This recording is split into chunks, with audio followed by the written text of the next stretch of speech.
This is the Real Wealth Podcast, where we explore all things wealth related. Join us on this wealth journey. Let's get into it. Welcome to the Real Wealth Podcast. I'm Alex Robertson, and in this podcast, we're going to do something a little bit different this week. We are going to be talking about one of my favourite classic finance books, The Richest Man in Babylon by George Clason. The reason why I want to talk about this book is because I feel like there are fundamental financial and wealth building lessons in here which are timeless. And it's incredible to think this book was written in 1926. The backstory of this is based in the ancient town of Babylon in 18th century BC, so over 4,000 years ago. So we're talking about a story set 4,000 years ago, written in 1926, and a lot of the lessons it teaches us about wealth and finance are still relevant today. And what I'll do is we'll talk about what this book teaches in terms of the 7 cures for a lean purse, as they call it, and how those still remain relevant today and what you can do in your life to action those principles in the modern age. And I think one of the really cool things about this book for me is just that the stories are told in such a way to make it interesting and really drive home the message that George Clason's trying to make. So it's set in the ancient town of Babylon, and for those that don't know, the ancient town of Babylon is somewhere around Iraq in modern age. It was 18th century. It was the pinnacle of the ancient world in terms of wealth, in terms of architecture.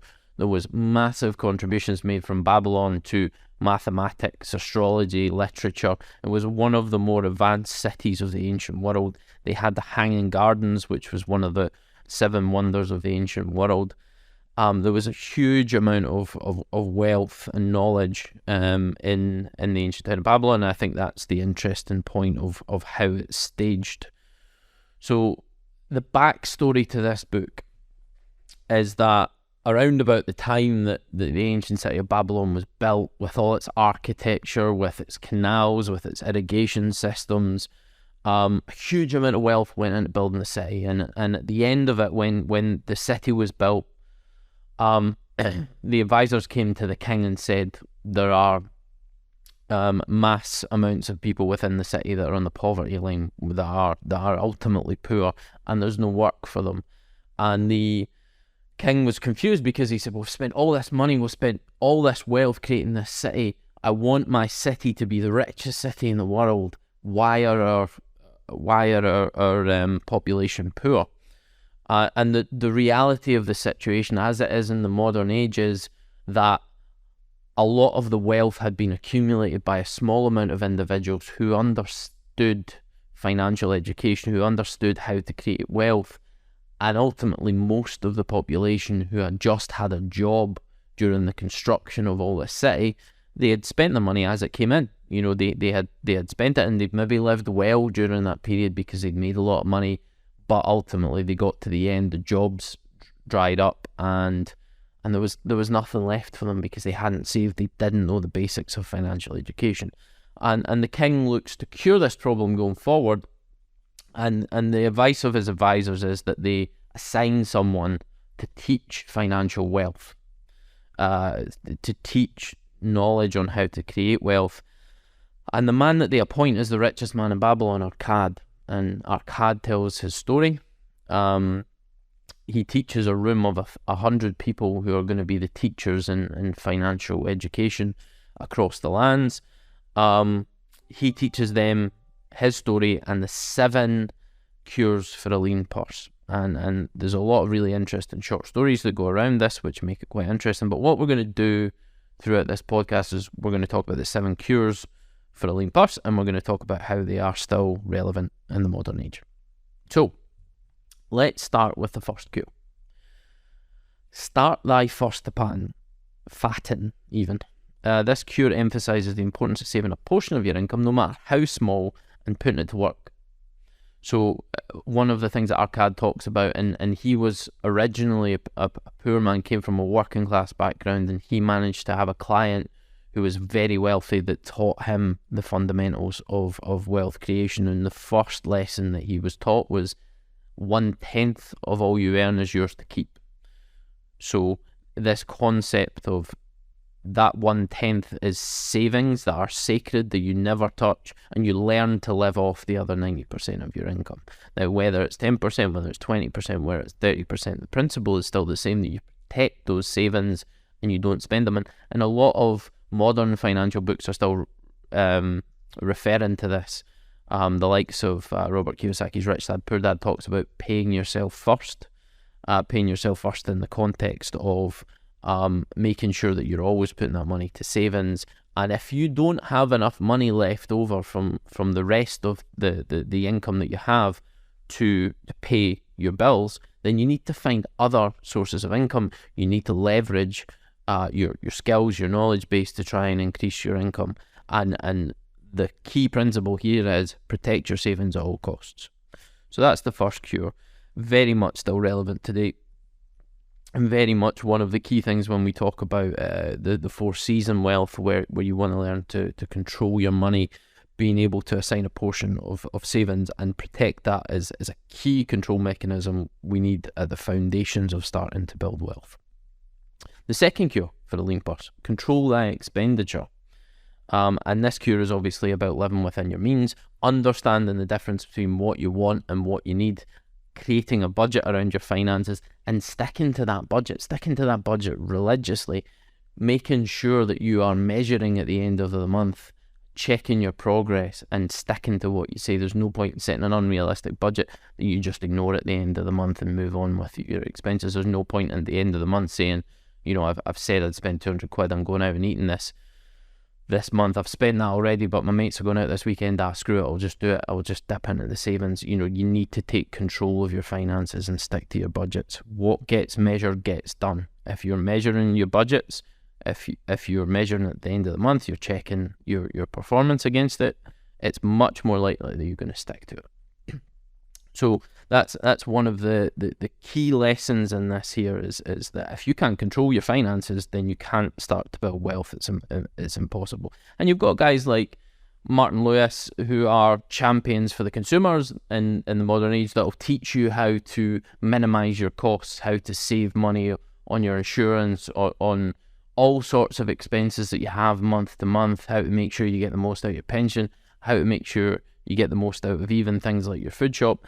Now, the challenge and balance, I would say, to that is if you have to spend 15 hours a week trying to reduce your expenses, would that time be better spent trying to increase your income? This is the payoff, and you have to say, okay, well, if I've got to spend 3 hours to save 5 quid, that's probably not worth my time, because I can generate more income through working, through employing the skills that I have to generate an income. And that's where we talk about understanding what your value is, i.e. the amount of money that you can earn in an hour based on the skills that you have, and whether or not the time that you're spending to reduce your expenses and implement a lot of this financial kind of tricks and financial hacks that are all over TikTok and Instagram. If it's going to take up a lot of your time to do that, you may want to think twice about it. There's a balance to be had when it comes to this stuff. Okay, cure number 3, make thy gold multiply. This cure emphasises the importance of investing and generating a return. This is critical. You know, we talked about this. It's not enough to generate savings. That's just step one. If you don't employ those savings to create a greater return, you're effectively losing. And the example I gave recently was the likes of a Vanguard account, where you set up an account with £1,000, put 100 quid a month in it. If you were just putting that into savings and not investing it, by the end of 20 years, you'd have something like 25 grand. If you invested it in something like a Vanguard account that's tracking the S&P 500 index, you sort of get an average of 8 to 10% over a long period of time return. You could triple the amount of money that's in that account by the end of that period. So understand the importance of investing your money wisely. It's not enough to leave in the bank. If you leave it in the bank, inflation's over 10%, that money is reducing by 10% every year. It is not a smart financial move to do that. Albeit you have to balance that with the fact that people need liquid cash at some stages. You might have unforeseen expenditure that comes out, like your boiler breaks and you need to fix it. So you have to balance that with having enough money there in liquid assets that you can get to if you need it. I think the important thing that people need to understand is, if you put your money, invest it into something like property is relatively illiquid. It would take quite a lot of time to get your money out of that property because you need to sell it. It depends on the market. You might have a tenant in there, you need to get them out first. So that could take a month, and then you could be a month of marketing, and then it could be another 2 months before, even if you get a sale immediately, before that sale concludes. Understand that, that there are assets that you can invest in that are liquid. There are assets that you can invest in that are illiquid. And there might be a small amount of kind of rainy day fund that you'd want to invest in something that's more liquid. Like stocks and shares, you can usually get your money out within a couple of weeks if you needed it. So balance that with your investments. Again, it's so relevant to building wealth in the modern age. These are timeless lessons that are taught within this book.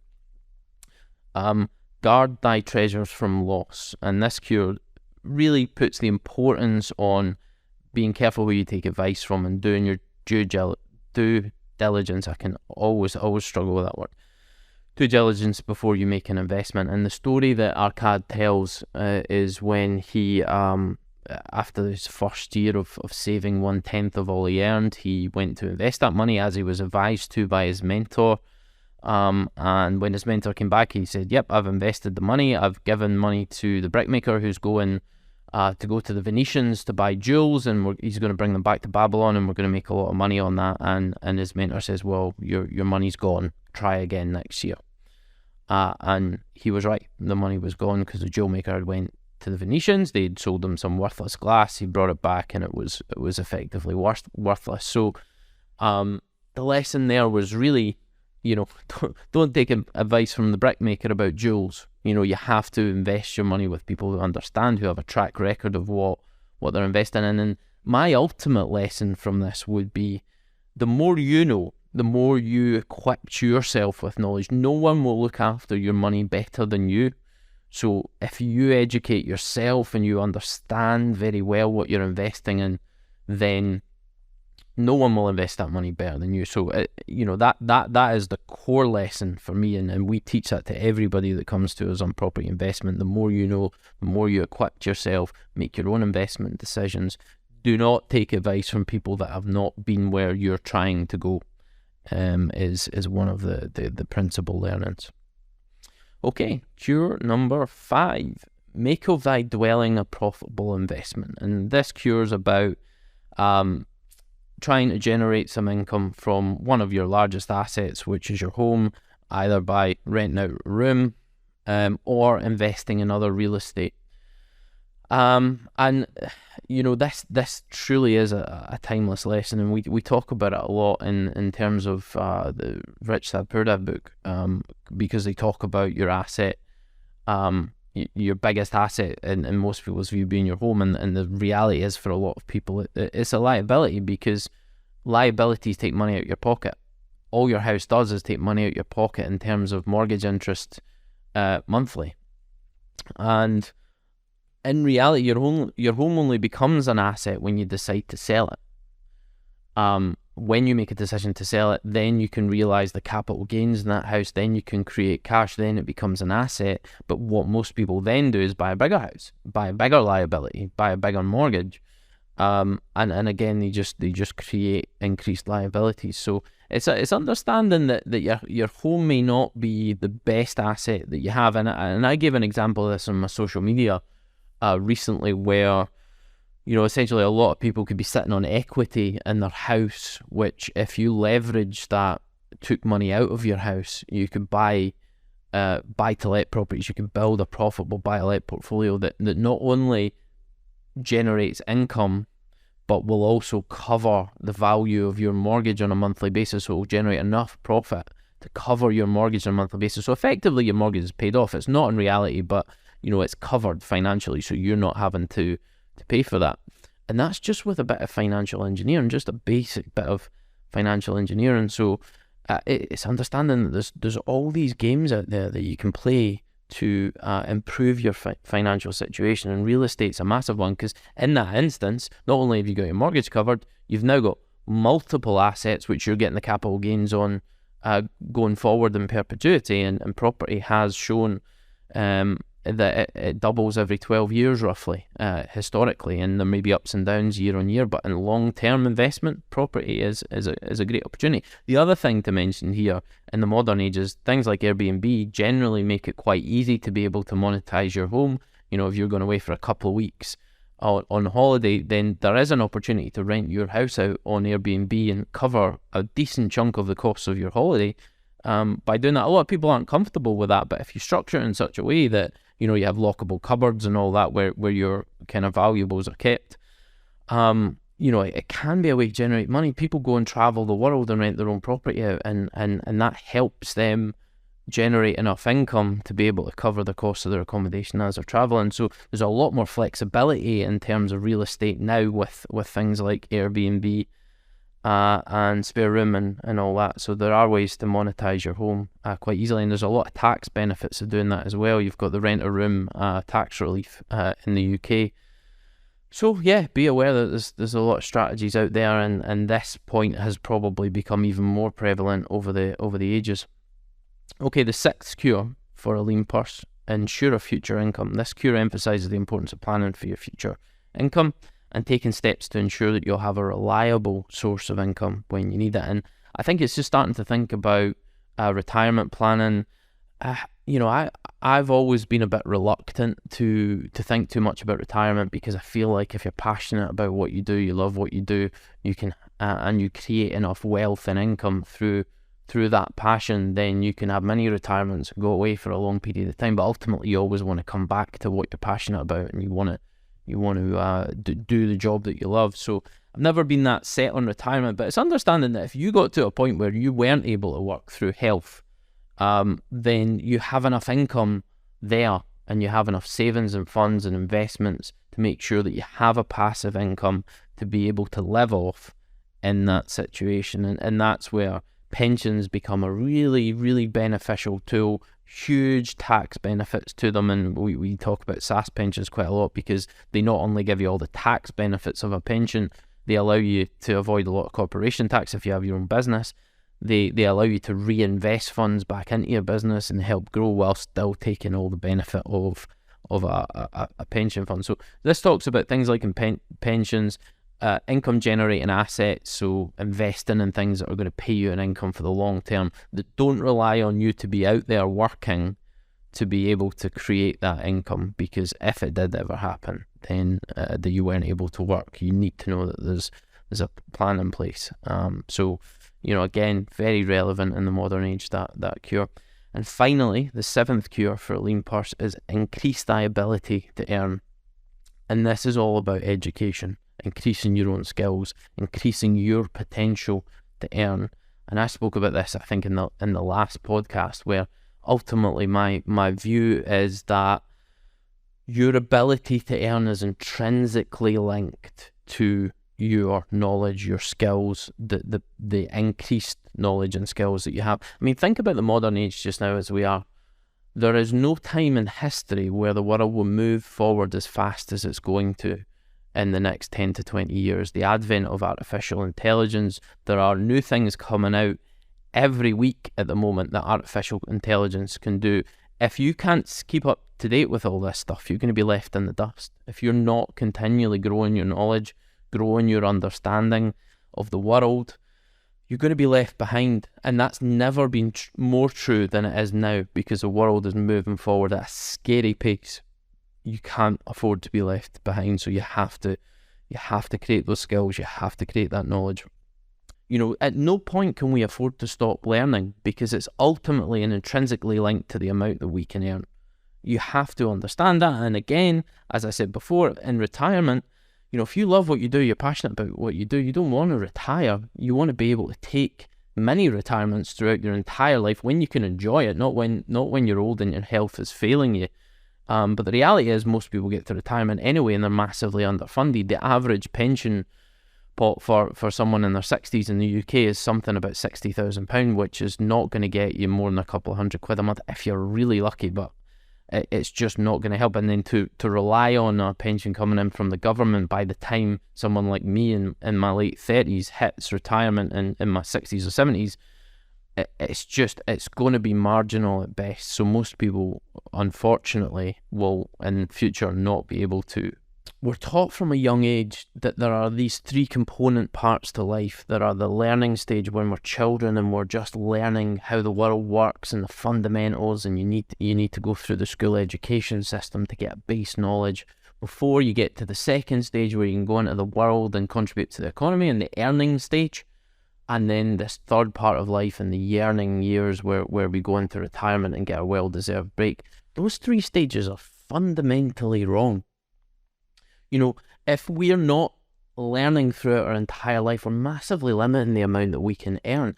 Earning and learning are intrinsically linked. The more that you know, the more knowledge that you have, the more you're stacking the odds in your favour to be able to massively increase your income. And moreover, when you hit retirement, most people, retirement comes too late, their health fails them, they can't enjoy it at the same level as they can unless, you create that wealth in your mid-years where you can enjoy mini retirements and go away and travel and see the world, but ultimately want to return back to something that you're passionate about. And if you're truly passionate about what you do, one, I feel like your income ability massively extrapolates, but two, you never want to leave it. You always want to come back to work with that passion. So retirement, therefore, becomes a bit unnecessary. The reality for most people is retirement comes too late. They're massively underfunded. The average pension fund for someone in their 60s in the UK is somewhere around £60,000, which is just way short of where it needs to be. You're lucky to get 100 quid annuity on that sort of money. And if you're counting on a government pension, if you're in your late 30s like I am, by the time I get to retirement, I'm not expecting there to be much, if anything, in terms of a state pension there to support me in my later years. So these three stages of life are fundamentally wrong, and I think the key principle here is that throughout your entire life, that if you're not constantly learning and growing and expanding, that's how we're designed as human beings, then you're massively selling yourself short in terms of your ability to earn. That's something that George Clason picks up in this book in 1926. It's something that is relevant to even 18th century BC in Babylon, and it's still hugely important today. So that's the 7 cures for a lean purse. I strongly recommend that anybody particularly those that are starting out in their wealth journey, that are starting to manage their finances and understand how to build wealth, read this book, because I think it's great. The stories are very interesting, and the stories kind of stick in your mind in terms of getting the message across. So highly recommend it. I think there's some great stuff in there, as relevant today as it was in 1926 when it was written, and no doubt relevant back in the 18th century where it's based. So great book. That's it from me this week. This has been the Real Wealth Podcast. I'm Alex Robertson, and I hope you'll join us on this wealth journey.